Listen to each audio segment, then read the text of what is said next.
Hello everyone, welcome to Bucephalus GE Tube. നിങ്ങൾ ആദ്യമായാണ് ഈ ചാനലിലെ വീഡിയോസ് കാണുന്നതെങ്കിൽ തീർച്ചയായിട്ടും സബ്സ്ക്രൈബ് ചെയ്യുക, കൂടെ ബെല്ലൈക്കൺ പ്രസ് ചെയ്യാം. തമ്പനയിൽ കണ്ടപ്പോൾ തന്നെ നിങ്ങൾക്ക് ഏകദേശം ഒരു ഐഡിയ കിട്ടിയിട്ടുണ്ടാവും.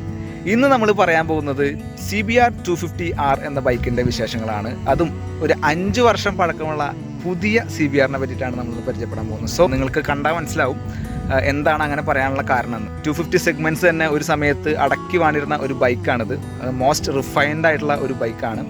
ഇന്ന് എന്തോ കാരണത്താൽ നമ്മുടെ മാർക്കറ്റിൽ അധികം കാണാത്തൊരു വണ്ടിയാണെന്നിരുന്നാലും ഒരുപാട് പേര് അതിൻ്റെ സെക്കൻഡ്സിലാണെങ്കിലും എന്തൊരു കാര്യത്തിലാണെങ്കിലും ആ ഒരു ബൈക്കിന് ഒരുപാട് പേര് ഇഷ്ടപ്പെട്ടുകൊണ്ടിരിക്കുന്ന ഒരു സമയം തന്നെയാണ് ഇപ്പോഴും. സോ ആ ബൈക്കിനെ നമുക്ക് പരിചയപ്പെടാം. ഇതാണ് ഇന്നത്തെ ബൈക്ക്. സോ നമുക്ക് വീഡിയോയിലേക്ക് പോവാം.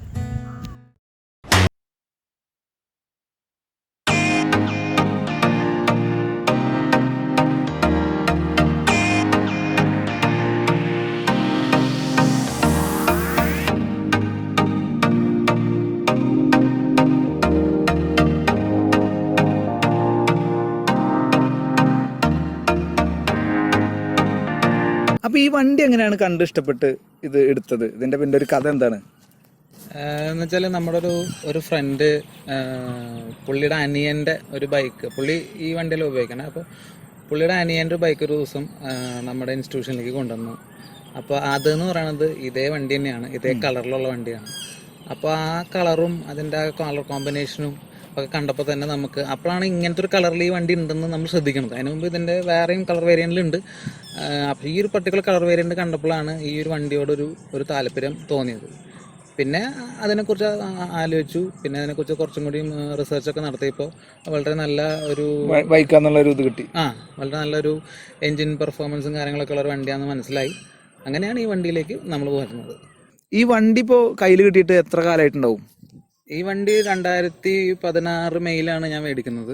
അത് കഴിഞ്ഞിട്ട് ഇപ്പോൾ മെയ് മാസമാണ്. അപ്പോൾ ഏകദേശം ഒരു 5 കൊല്ലത്തോളമായി നമ്മുടെ കയ്യിൽ വണ്ടി കിട്ടിയിട്ട്. അപ്പോൾ എത്ര കിലോമീറ്റർ ഓടിയിട്ടുണ്ട് വണ്ടി? ഇതൊരു 34,000 കിലോമീറ്ററോളം ഈ വണ്ടി ഓടിയിട്ടുണ്ട്. ഓക്കെ.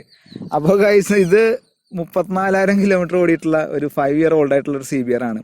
ഇത് കാണുമ്പോൾ നമുക്ക് തീരെ വിശ്വസിക്കാൻ പറ്റാത്ത ഒരു കണ്ടീഷനാണ് ഇപ്പോൾ. കാരണം അത്രയും ബ്യൂട്ടിഫുൾ ആയിട്ടാണ് ഈ വണ്ടി ഇപ്പോഴും ഇരിക്കുന്നത്. എങ്ങനെയാണ് അപ്പോൾ ഇതിൻ്റെ ഇതേ ഒരു ലുക്ക് മെയിൻറ്റെയിൻ ചെയ്ത് പോകുന്നത്?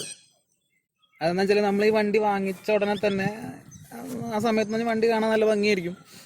അപ്പോൾ ആ സമയത്ത് തന്നെ നമ്മൾ ഒരു റൗണ്ട് ഇതിനെ പോളിഷ് ചെയ്തിട്ടുണ്ട്. ഇനീഷ്യലി വണ്ടി മേടിച്ച ഉടനെ തന്നെ. അപ്പോൾ സാധാരണ അങ്ങനെ ആൾക്കാർ ചെയ്യുമെന്ന് എനിക്കറിയില്ല. അപ്പോൾ അന്ന് ശരിക്കും പോളിഷ് ചെയ്യേണ്ട ആവശ്യമൊന്നും ഉണ്ടായിരുന്നില്ല. പക്ഷേ ആ ഒരു കോട്ടിങ് ഇതിൻ്റെ മുകളിൽ സ്റ്റാർട്ടിങ്ങിന് അടിച്ചു. കാരണം ഇത് റെഡ് കളർ വണ്ടിയാണ്. അപ്പോൾ ഇതിൻ്റെ കളർ എന്തെങ്കിലും ഫെയ്ഡ് ആയിട്ടുണ്ടെങ്കിൽ ഇതിന് ഭംഗി ഉണ്ടാവില്ല. അപ്പോൾ കളർ ഒരിക്കലും പോകാത്ത രീതിയിൽ മെയിൻറ്റെയിൻ ചെയ്യണമെന്ന് ആദ്യം എൻ്റെ മനസ്സിലുണ്ടായിരുന്നു. അങ്ങനെ ആദ്യം തന്നെ ഇതിന് ഒരു പോളിഷ് അടിച്ചിട്ടുണ്ട്. അത് വണ്ടി മേടിച്ചിട്ട് ഒരു മാസത്തിൻ്റെ ഉള്ളിലൊക്കെ നമ്മളത് ചെയ്തിട്ടുണ്ട്. പിന്നെ അതിന് ശേഷം പിന്നെ നമ്മൾ സെൽഫായിട്ടാണ് ഇതിൻ്റെ പോളിഷിങ്ങും കാര്യങ്ങളൊക്കെ മെയിൻറ്റെയിൻ ചെയ്യണത്. പിന്നെ പരമാവധി നമ്മൾ വെയിലത്തൊന്നും വെക്കില്ല. പിന്നെ കമ്പനിയിൽ കൊടുത്തിട്ടാണ് നമ്മുടെ സർവീസിങ്ങും കാര്യങ്ങളൊക്കെ. അപ്പോൾ ആ ഒരു പിന്നെ വണ്ടിയോടുള്ള ഇഷ്ടം കൊണ്ടും എല്ലാ ആഴ്ചയിലൊക്കെ ഇതൊന്ന് കഴുകുക എന്നുള്ളത് നമ്മുടെ ഒരു ഇതായിട്ട് പോയി. അതിപ്പോൾ ഇപ്പോഴത്തെ ആൾക്കാർ ശ്രദ്ധിക്കേണ്ട കാര്യമാണ്. നമ്മൾ പലപ്പോഴും വണ്ടി മേടിക്കും, നല്ല അടിപൊളി കളറുള്ള വണ്ടിയൊക്കെ മേടിക്കും. പിന്നീട് അത് കണ്ട വെയിലത്തും അവിടെ ഇവിടെയൊക്കെ കൊണ്ടുപോയിക്കണം. പക്ഷെ ആളെ സംബന്ധിച്ച് നോക്കുകയാണെങ്കിൽ വളരെ നീറ്റായിട്ട് കൊണ്ടു നടക്കുന്നത്, അത്യാവശ്യം മെയിൻ്റനൻസും കാര്യങ്ങളൊക്കെ ചെയ്ത് നല്ല കുട്ടപ്പനായിട്ടാണ് ഇപ്പോഴും വണ്ടി കൊണ്ടു നടക്കുന്നത്. ഈ ഒരു വണ്ടി ഓടിച്ചിട്ടുള്ള ഒരു എക്സ്പീരിയൻസ് എന്താണ് തോന്നിയിട്ടുള്ളത്? ഇപ്പം ഞാൻ 250cc ഇതല്ലാണ്ട് ഓടിച്ചേക്കുന്നത്. ഇതിന് മുന്നേ 250cc വല്ലതും ഉപയോഗിച്ചിരുന്നോ? ഇതിനു മുമ്പ് ഞാൻ പൾസർ 220 ആണ് ഞാൻ ഉപയോഗിച്ചിട്ടുണ്ടായിരുന്നത്. അപ്പോൾ അതുപോലെ തന്നെ നമ്മുടെ ഹീറോ ഹോണ്ടയുടെ കരിഷ്മ. അപ്പോൾ ഈ വണ്ടിയുടെ ഒരു പ്രത്യേകത ഇതിൻ്റെ എൻജിൻ റിഫൈൻമെൻറ്റ് ഭയങ്കര ഫൈൻ ട്യൂൺഡ് എൻജിനാണ്. പിന്നെ അതുപോലെ തന്നെ ഇതിപ്പോൾ നമുക്ക് അത്യാവശ്യം നല്ല ഒരു സിറ്റി റൈഡിനും അതുപോലെ തന്നെ ഇപ്പോൾ ലോങ് റൈഡിനും ഒക്കെ ഉപയോഗിക്കാൻ പറ്റുന്ന രണ്ട് രീതിയിൽ ഉപയോഗിക്കാൻ പറ്റുന്നൊരു വണ്ടിയാണ്. അപ്പോൾ ഇത് നമുക്ക് പറയാം, ഇപ്പോൾ പറഞ്ഞ പോലെ തന്നെ ഇതൊരു സിറ്റി റൈഡിനും അതുപോലെ ഒരു ലോങ് ടൂറിനൊക്കെ രണ്ടിനും ഉപയോഗിക്കാൻ പറ്റുന്ന രീതിയിലുള്ള ഒരു ബാലൻസ്ഡ് ആയിട്ടുള്ള ബൈക്കാണെന്നാണ് നമ്മൾ പൊതുവേ ഉള്ളൊരു അഭിപ്രായം. അപ്പോൾ അങ്ങനെ നോക്കുമ്പോൾ ഇതിൻ്റെ സീറ്റിംഗ് പൊസിഷൻ നോക്കി കഴിഞ്ഞാൽ ഒരു സ്പോർട്ടി അല്ല എന്നും പറയാൻ പറ്റില്ല. അപ്പോൾ ഇതിൻ്റെ ഒരു സീറ്റിംഗ് പൊസിഷനെ പറ്റിയിട്ട് എന്താണ് തോന്നിയിട്ടുള്ളത്? ഇനീഷ്യലി നമ്മൾ ഒരു 250cc ബൈക്ക് അല്ലാതെ നമ്മൾ നോർമൽ ബൈക്ക് ഓടിച്ചിട്ട് നമ്മളൊരു 250 ബൈക്കിലേക്ക് നേരെ വരുമ്പോൾ നമ്മൾ ഓടിക്കുന്ന സമയത്ത് നമ്മുടെ കൈയിനൊക്കെ കുറച്ച് ഒരു സ്ട്രെയിൻ ഉണ്ടാവും. പക്ഷെ അത് നമ്മൾ കുറച്ചും കൂടി ഓടിച്ച് കഴിയുമ്പോൾ നമുക്കത് ശീലമായിക്കോളും. നമ്മുടെ ഹാൻഡ് തന്നെ യൂസ്ഡ് ടു ആവും. അപ്പോൾ ബാക്കിയുള്ള എനിക്ക് തോന്നുന്നു ഇതിൻ്റെ ഒരു സീറ്റിംഗ് കംഫർട്ടും വളരെ നന്നായിട്ടാണ് എനിക്ക് തോന്നിയിട്ടുള്ളത്. വേറെ പല വണ്ടികൾ ഓടിച്ച് നോക്കിയതിൽ നിന്നും ഇതിൻ്റെ സീറ്റിംഗ് കംഫർട്ട് എനിക്ക് വളരെ ഹാൻഡി ആയിട്ട് തോന്നിയിട്ടുള്ളത്. ഇപ്പോൾ ഈ ഒരു വണ്ടി എന്ന് പറയുന്നത് ഇപ്പോൾ ഇറങ്ങുന്ന വണ്ടികളിലൊക്കെ കൂടുതലും സ്ലിപ്പർ ക്ലച്ച് എന്ന് പറഞ്ഞിട്ടൊരു സെറ്റപ്പ് ഉണ്ട്. അതായത് ക്ലച്ച് ഭയങ്കര ഫ്രീ ആയിരിക്കുമല്ലോ. അപ്പോൾ അതിനെ സംബന്ധിച്ച് ഇതിലിപ്പോൾ സ്ലിപ്പർ ക്ലച്ച് ഇല്ലാത്തൊരു മോഡലാണിത്. അപ്പോൾ അങ്ങനെ വല്ല ക്ലച്ചിൽ ഗിയർ ഷിഫ്റ്റിങ്ങിലൊക്കെ എന്തെങ്കിലും ബുദ്ധിമുട്ട് തോന്നിയിട്ടുണ്ടോ? ക്ലച്ച് കുറച്ച് ടൈറ്റ് ആണോ, അങ്ങനെ എന്തെങ്കിലും തോന്നിയിട്ടുണ്ടോ? എനിക്കങ്ങനെ ഇതിൻ്റെ ക്ലച്ചിലൊന്നും അത്രയ്ക്കും പ്രശ്നം തോന്നിയിട്ടില്ല. ഇപ്പോൾ സ്ലിപ്പർ ക്ലച്ചൊക്കെ ഉണ്ടെങ്കിൽ ഡെഫിനറ്റ്ലി അത് വളരെ ഹെൽപ്ഫുള്ളാണ് വണ്ടികൾക്ക്. അപ്പോൾ ഷിഫ്റ്റിങ്ങും അതുപോലെ ക്വിക്ക് ഷിഫ്റ്റിംഗ് ഒക്കെ എളുപ്പമായിരിക്കും സ്ലിപ്പർ ക്ലച്ചിൽ. ഇത് അഡ്ജസ്റ്റബിൾ ആണ്. ഇത് നമുക്ക് ഓക്കെയാണ്. ഇപ്പോൾ ഈ ബൈക്കിൽ ഇപ്പോൾ കിട്ടിയിട്ട് ഇതിൻ്റെ മുകളിൽ എന്തെങ്കിലും അപ്ഗ്രേഡേഷനോ അങ്ങനെ എന്തെങ്കിലും നടത്തിയിട്ടുണ്ടോ?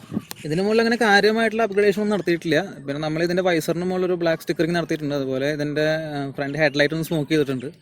പിന്നെ ഇതിൻ്റെ സൈഡിൽ നമ്മുടെ ഈ ഹാൻഡിലിൻ്റെ അറ്റത്ത് നമ്മളൊരു LED കൊടുത്തിട്ടുണ്ട്. പിന്നെ ഒരു മൊബൈലിൻ്റെ മൗണ്ടും ഫിറ്റ് ചെയ്തിട്ടുണ്ട്. ഈ കൂടുതൽ മോഡിഫിക്കേഷൻ ചെയ്ത് വണ്ടീനെ മനസ്സിലാവാത്ത രീതിയിൽ മാറ്റം വരുത്തുന്നതോട് എന്താ അഭിപ്രായം?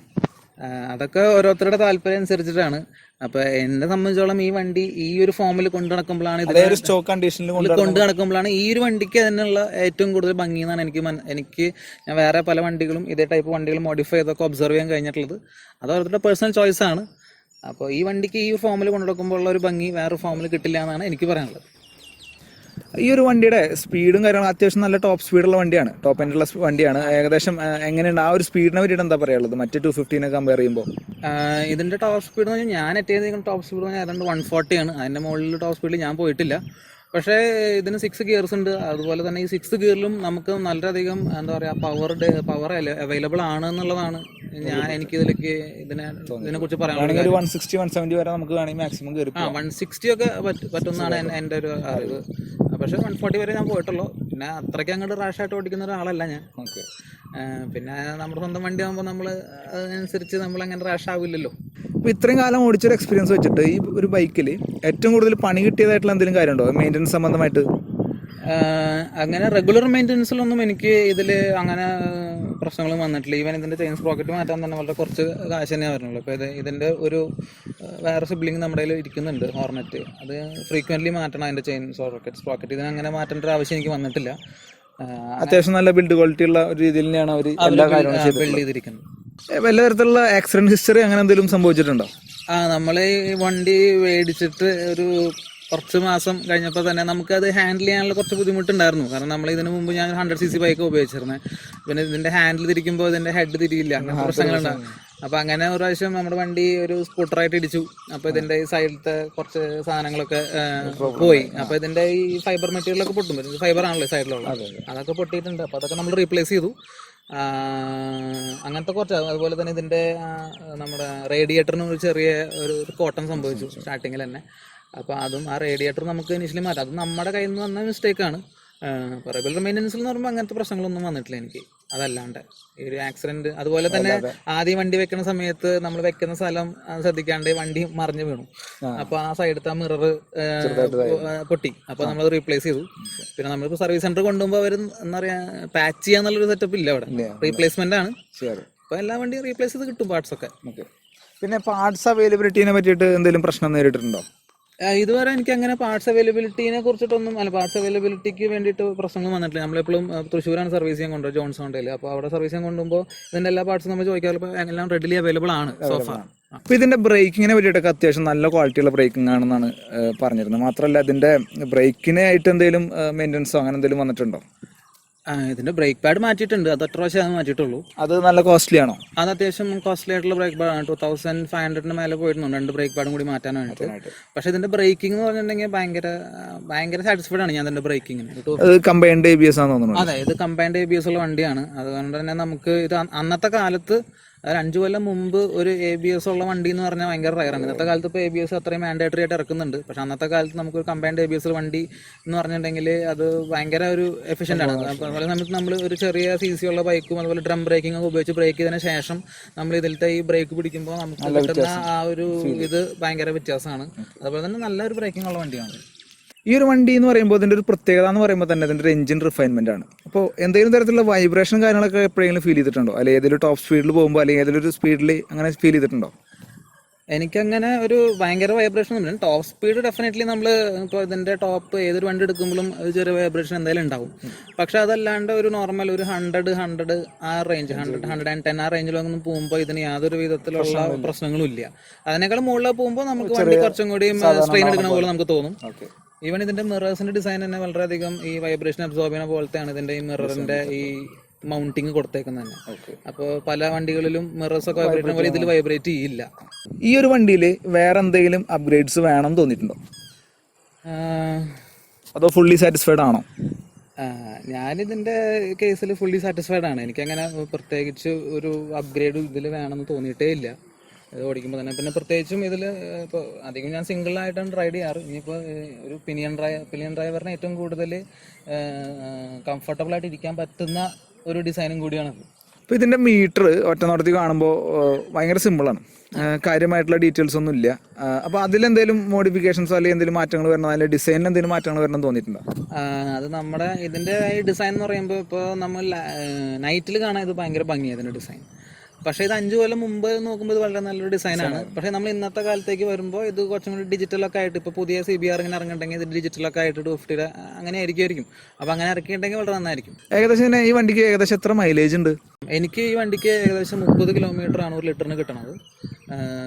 പിന്നെ നമ്മൾ ഈ സിറ്റി റൈഡൊക്കെ ചെയ്യുമ്പോൾ കുറച്ച് കുറയും. പക്ഷെ അതുപോലെ തന്നെ ഇത് നമ്മൾ ഹൈവേയിൽ ലോങ് ഓടിക്കുമ്പോൾ ഈ 30യേക്കാളും കുറച്ചും കൂടി കൂടുതലും നമുക്ക് വരും. ഇപ്പോൾ ഒരു ആവറേജ് നമുക്ക് പറയുകയാണെങ്കിൽ 30 ആണ് എനിക്ക് കിട്ടുന്ന മൈലേജ്. ഇപ്പോൾ ഈ ഒരു വണ്ടിയുടെ ഒരു ഡിസൈൻ നോക്കിയാൽ തന്നെ അറിയാം, കംപ്ലീറ്റ്ലി ഒരു റെഡ് കൂടുതലായിട്ടും എക്സ്പോസ് ചെയ്തിട്ടുള്ള ഒരു മോഡലാണ്. വലിയ അധികം സ്റ്റിക്കർ വർക്കൊന്നുമില്ല. അതുതന്നെയാണ് ഈ വണ്ടിയുടെ ഭംഗി. ഒരു മാറ്റ് ബ്ലാക്കും അതുപോലെ ഒരു ഭയങ്കര വൈബ്രൻ്റ് ആയിട്ടുള്ള ഒരു റെഡുമാണ് ഇതിൻ്റെ ഒരു പ്രത്യേകത. അപ്പോൾ ഈ ഒരു കളർ ചൂസ് ചെയ്യാൻ അല്ലെങ്കിൽ ഇത് തന്നെയാണോ ഏറ്റവും കൂടുതൽ ഭംഗിയായിട്ട് തോന്നിയിട്ടുള്ള ഈ ഒരു മോഡലിൽ? എനിക്ക് CBRൽ അല്ലെങ്കിൽ ഈ ഒരു സീരീസിൽ തൊട്ട് ഏത് വണ്ടി വെച്ച് നോക്കുമ്പോഴും എനിക്ക് ഈ ഒരു വണ്ടിയുടെ ഈ ഒരു കളർ കോമ്പിനേഷനാണ് ഏറ്റവും ഭംഗിയായിട്ട് തോന്നിയിരിക്കണേ, ഏറ്റവും കാച്ചി ആയിട്ട് തോന്നിയിരിക്കണേ. അതുപോലെ തന്നെ ഇതിൻ്റെ ഒരു പ്രത്യേകത എന്ന് വെച്ചാൽ നമ്മൾ ഈ വണ്ടി പിടിച്ച് എവിടെ പോയാലും ഇത് ഇയാളുടെ വണ്ടിയല്ലേ എന്ന് നോക്കിയിട്ട് ആൾക്കാർ വരുന്ന ഒരുപാട് ഇൻസിഡൻസ് എൻ്റെ ലൈഫിൽ ഉണ്ടായിട്ടുണ്ട്. അങ്ങനെ എന്തെങ്കിലും ഒരു സംഭവം പറയാൻ പറ്റുമോ? അതുപോലെ ഒരു ദിവസം നമ്മൾ ഹോട്ടലിൽ ഭക്ഷണം കഴിക്കാൻ പോയപ്പോൾ നമ്മുടെ ഒരു ഫ്രണ്ട് ഇങ്ങനെ മുന്നിൽ വന്ന് നിൽക്കുകയാണ്. അപ്പോൾ ഞാൻ നോക്കുമ്പോൾ അവൻ എന്നെ ഐഡന്റിഫൈ ചെയ്തെന്ന് വെച്ചാൽ ഈ വണ്ടി പുറത്തിരിക്കണ്ടായിരുന്നു ഹോട്ടലിൽ. അപ്പോൾ പുള്ളി ആ വണ്ടി കണ്ടിട്ട് വന്നപ്പോൾ കറക്റ്റ് ഞാൻ തന്നെയാണ്. അപ്പോൾ കാരണം നമ്മൾ അങ്ങനെ കൊണ്ടു നടക്കുന്നതും പിന്നെ ഇതിൻ്റെ ഈ കോമ്പിനേഷനിലെ വണ്ടികളും ഈ ഒരു കോമ്പിനേഷനിലെ വണ്ടി ഞാൻ CBRൽ അധികം ഒരുപാടൊന്നും കണ്ടിട്ടില്ല. ഇതിന്റെ മുമ്പത്തെ ഒരു കോമ്പിനേഷൻ ഉണ്ട്, അത് കുറച്ചും കൂടി ഡീപ്പ് റെഡ് ആണ്. റെഡ് ഒരു കുറച്ചും കൂടി റെഡിന് വെച്ച് വ്യത്യാസമുണ്ട്. അതുപോലെ ഇതിന്റെ വീലൊന്നും ഡാർക്ക് വീൽസ് അല്ല, അലോയ്സ്.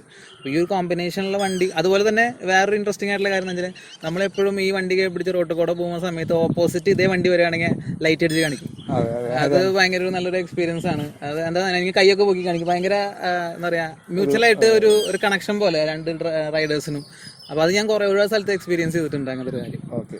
ഈ പിന്നെ അതിന് ശേഷം ഈ ഒരു മോഡലിൽ വന്നത് ഒരുപാട് സ്റ്റിക്കർ വർക്കൊക്കെ കയറ്റിയിട്ട് അത് തീരെ ഒരു ഇതില്ലാത്ത മാതിരിയാണല്ലേ. ചിലവർക്ക് ഇഷ്ടപ്പെടുന്നുണ്ടായിരിക്കും, പക്ഷെ എന്നാലും എനിക്കും പേഴ്സണലി ഇത് കണ്ടിട്ട് ഈ ഒരു കളർ തന്നെയാണ് കൂടുതൽ ഇഷ്ടപ്പെട്ടത്. അങ്ങനെ സ്റ്റിക്കർ വർക്ക് ഒരുപാട് വരുമ്പോൾ എനിക്ക് അത്ര ഇഷ്ടപ്പെട്ടിട്ടില്ല. പിന്നെ കുറച്ച് സിൽവർ കളറും അതുപോലെ ഒരു ഡാർക്ക് റെഡ് ഉള്ള ഒരു വേർഷനും കണ്ടിട്ടുണ്ട്. അതും അത്ര അങ്ങോട്ട് ഒരു ഐ ക്യാച്ച് അല്ല. ഇത് ഈ പറഞ്ഞ മാതിരി തന്നെ എവിടെയെങ്കിലും വണ്ടി കൊണ്ടുവരുത്തി കഴിഞ്ഞാൽ തീർച്ചയായിട്ടും നമുക്ക് ആളെ ഐഡന്റിഫൈ ചെയ്യണ പോലത്തെ ഒരു കളറാണിത്. അത്ര ഒരു വൈബ്രൻ്റ് ആണ് വണ്ടി കാണുമ്പോൾ തന്നെ തോന്നുക. അപ്പോൾ എന്തായാലും ഇങ്ങനൊരു വണ്ടി നമുക്ക് റിവ്യൂ ചെയ്യാൻ പറ്റിയതിൽ വളരെ സന്തോഷം. കാരണം 5 വർഷം പഴക്കമുള്ള ഒരു വണ്ടിയാന്ന് പറഞ്ഞു കഴിഞ്ഞാൽ ആരും വിശ്വസിക്കില്ല. അത്രയും നല്ല രീതിയിലാണ് കൊണ്ടു നടക്കുന്നത്. നമുക്കൊക്കെ മാതൃകയാക്കാൻ പറ്റാവുന്ന ഒരു എന്താ പറയുക, നമ്മൾ വണ്ടി എങ്ങനെ കൊണ്ടു നടക്കണം എന്നുള്ള കാര്യത്തിൽ മാതൃകയാക്കാൻ പറ്റാവുന്ന ഒരു ആൾ തന്നെയാണിത്. ഇദ്ദേഹത്തിൻ്റെ പേര് റൈസൻ എന്നാണ്. മാത്രമല്ല അദ്ദേഹം ഒരു മെക്കാനിക്കൽ എഞ്ചിനീയർ ആണ്. അപ്പോൾ അതുകൊണ്ടൊക്കെ ആയിരിക്കും വണ്ടികളോടും കാര്യങ്ങളോടൊക്കെ കുറച്ച് ഇഷ്ടം കൂടുതൽ അല്ലേ. ഇനി ഈ ഒരു ബൈക്കിൽ നിന്ന് ഒരു അപ്ഗ്രേഡേഷൻ പ്രതീക്ഷിക്കുന്ന അല്ലെങ്കിൽ ആഗ്രഹിക്കുന്നുണ്ടോ, അല്ലെങ്കിൽ അങ്ങനെ ചെയ്യുന്നുണ്ടെങ്കിൽ ഏതായിരിക്കും ഇതിൻ്റെ ബൈക്ക്? അടുത്ത അപ്ഗ്രേഡേഷൻ ഞാൻ ആഗ്രഹിക്കുന്നത് CBRന്റെ 650 ആണ്. അത് കുറച്ച് ഹൈ പ്രൈസ്ഡ് ആണെന്നാണ് എനിക്ക് അറിയാൻ കഴിഞ്ഞത്. പക്ഷേ നമ്മൾ ഈ വണ്ടി ഓടിച്ചിട്ടുണ്ടെങ്കിൽ നമുക്ക് പിന്നെ വേറൊരു CBR ഓടിക്കാൻ തന്നെ തോന്നുള്ളൂ. അപ്പോൾ അടുത്ത അപ്ഗ്രേഡേഷൻ 650ലേക്ക് ആവണം എന്നാണ് എൻ്റെ ആഗ്രഹം. അപ്പോൾ ഈ ഒരു CBR ഫാമിലിയിൽ തന്നെ പോകാനുള്ള ഒരു താല്പര്യമാണ് ഉള്ളത് അല്ലേ. ഓക്കെ. അപ്പോൾ അതിനും ഈ പറഞ്ഞ മാതിരി ഈ ഒരു കളർ കിട്ടി കഴിഞ്ഞാൽ കൂടുതൽ ഇഷ്ടമായിരിക്കും അല്ലേ, കിട്ടണമെന്നാണ് ആഗ്രഹം. ഈ കളറിലുണ്ട്. അതിൻ്റെ ഹെഡ് ലാമ്പ്സിൻ്റെ സ്റ്റൈലിംഗ് ഒക്കെ കുറച്ച് വേറെയാണ്. കാണാനൊക്കെ വളരെ ഇതിനേക്കാളും കുറച്ചും കൂടി റൈഡ് ഹൈറ്റ് കുറവാണ് അതിന്. അപ്പോൾ കുറച്ചുകൂടി ഹൈറ്റ് കുറഞ്ഞ ആൾക്കാരൊക്കെ കുറച്ച് നല്ലതായിരിക്കും. അത് കാരണം കൊണ്ടൊക്കെ അടുത്തൊരു അപ്ഗ്രേഡേഷൻ ഈവൻ ദോ അതൊരു എനിക്ക് 9-10 ലാക്സിൻ്റെ അടുത്താണ് അതിൻ്റെ വില വരുന്നത്. 650cc ഭയങ്കര ഹൈ ആണ്. വേറെ പല ബൈക്ക് 650cc നോക്കുമ്പോൾ വില കുറവാണല്ലോ. അപ്പോൾ എന്നിരുന്നാലും അതിൻ്റെ ഒരു ടോർക്കും അതിൻ്റെ ഒരു എനർജിയും ഫീൽ ചെയ്യാനാണ് എനിക്ക് താല്പര്യം. ഓക്കെ, അപ്പോൾ എന്തായാലും അടുത്ത ഒരു അപ്ഗ്രേഡേഷൻ ആ ഒരു CBR 650 ആവട്ടെ എന്ന് ആശംസിച്ചുകൊണ്ട് നമ്മുടെ ഈ വീഡിയോ നിർത്തുന്നു. എന്തായാലും സന്തോഷം.